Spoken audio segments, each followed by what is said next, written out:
Now, there's kindness and there's kindness. And there's one group of people who are basically kind all the year round, but even more so around about Christmas time. They live in a little cottage in North London. They're like sort of modern-day Santas, a wee bit of a grotto in there. Listen to this, 35 tons of toys and food stacked up to the ceiling to give away. The question is, why? How do they do it? How can they afford it? Well, the one person that has all the answers is one of that very kind group. It's a warm welcome to Drive Time on City Talk 105.9 to Mr. David Goodfellow. Hi, David. Hello, good evening, how you doing? Well, all I can say is, sir, you must have an absolutely massive heart pumping away inside your chest.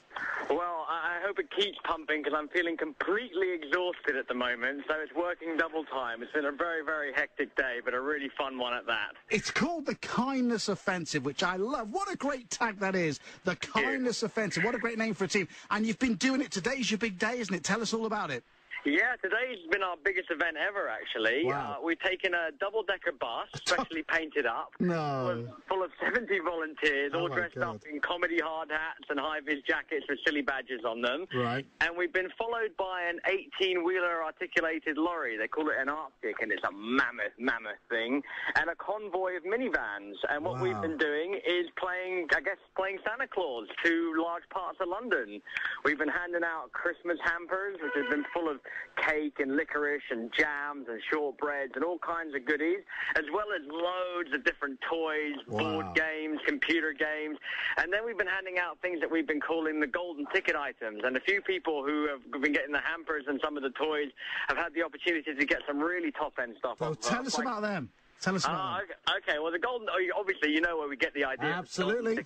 Charlie. Yeah, there you go. We're very, very big fans. In fact, our mascot wears the Charlotte and Chocolate Factory glasses in the new Johnny Depp film.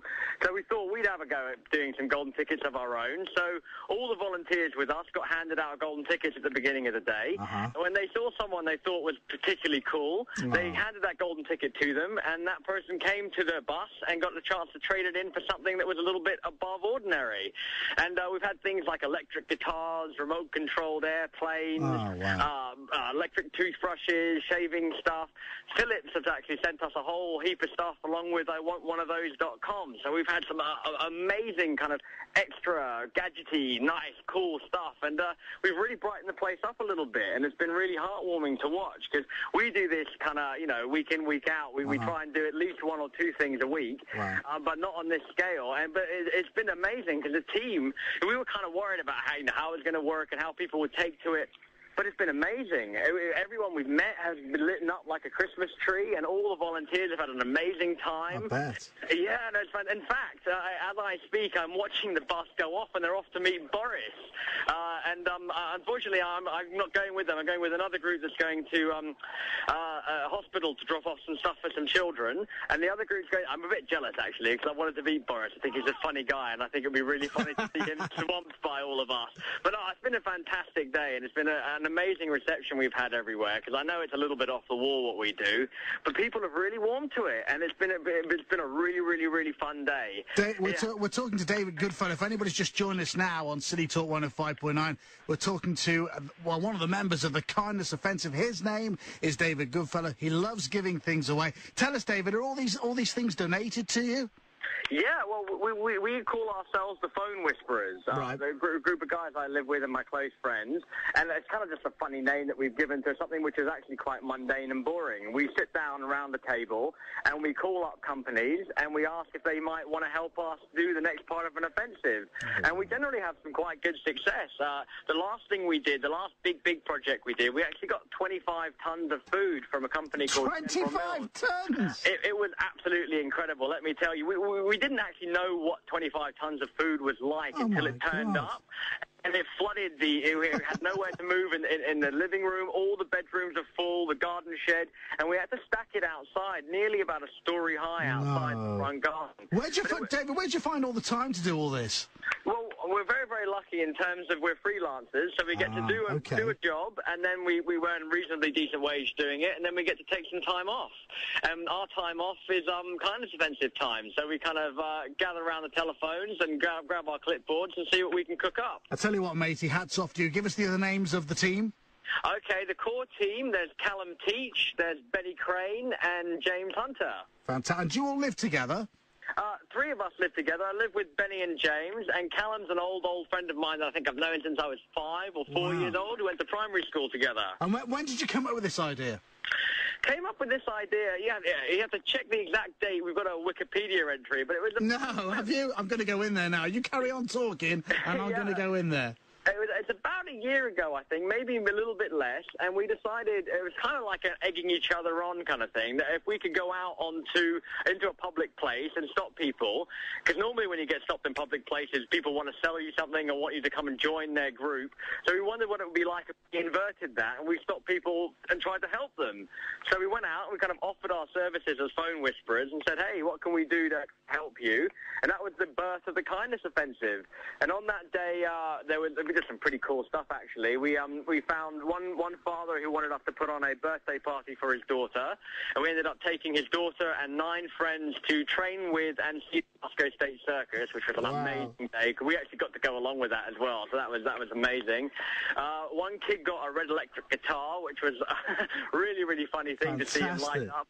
And then there were some smaller things, but yet not so small for the people, because it kind of shook them a little bit. But one lady got a blender she needed to finish off her kitchen. One person asked us to get some chocolates for her grandmother because she had a sweet tooth, so we got a handmade box of chocolates from a company called Pounds.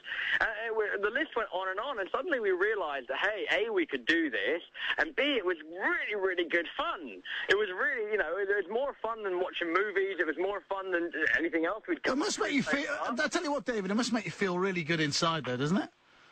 It makes me feel amazing, and what's awesome about it is the more that you do it, the more that you get out of it. The kinder you are, really? Yeah, the more energy you get to be more kind. And in our case, you can actually measure it in tons. The more we give away, the more we get to give away. And it really is quite incredible. And the reactions from people and the vibe and the feeling, there really is nothing like it. I highly, highly recommend it. Yeah, I tell you what, David, first of all, one thing, I think you should come on a radio, or actually you should come and do a horse racing commentary with me. I think you make a great horse racing commentator. You're the greatest talker we've ever had on City Talk 105.9. And secondly, Gary, my producer, wants to know, is your surname really Goodfellow? Absolutely. You didn't make it up at all. No, that's my name, David Goodfellow. And I tell you what, David, I have to ask you this question: what would you like for Christmas? What would I like? Right now, I could use a nap. I've been up since 5 o'clock this morning, so I think a nice bed. I think I'd like a new bed, actually. That's something that would be great. A new bed would be awesome, I think. Yeah. How much longer have you got to go today for your acts of kindness? Well, at the moment, after I finish speaking to you, I'm going to be jumping in one of the 3 minivans and going to Great Ormond Street Hospital. Fantastic. Where we're going to be dropping off a whole heap of toys and hampers to help them with their Christmas drive, which is really, really great, because we really love what they do. I'm sure. Then we're going to come back to where we're based now, where the big lorry is based, which is outside another children's charity where we've been set up for half the day, which is Coram in the Brunswick Centre, or just next to the Brunswick Centre. And we're waiting for about 1 or 2 more charities to come to us. I think Green Acres, who run a series of youth clubs and adventure playgrounds over in Hackney. Mm-hmm. So we're going to wait for them. And because of those 2 last moves, I won't get a chance to go to Trafalgar Square. But the vast majority of the team are loading up the bus as we speak and are off to meet Boris in Trafalgar Square. Listen, mate, it's hats off to you from everybody here in the northwest and Liverpool. What a great job you're doing. And will you ever be able to make your way out to this part of the country at all, do you think? I'd absolutely love to do that, yes. Well, if you do, you are welcome at the Tower. We'll have you on the show, and we'll distribute acts of kindness between the 2 of us, sir. That's very kind of you. Thank you very much. Keep up the great work, David. Hats off to you. That's David Goodfellow, who's part of the team, the Kindness Offensive. And they do have an entry in Wikipedia. Can you believe it? What a great guy. He's got more energy than me. Must be related to me. Coming Coming up after the break, we're going to have a little trip down to Liverpool City Centre. Our very own lovely Becky Davis has been down there with you, the shoppers. Last-minute goods getting for Crizzy. Absolutely manic. You should wait till you hear her report. I thought she was going to get swallowed.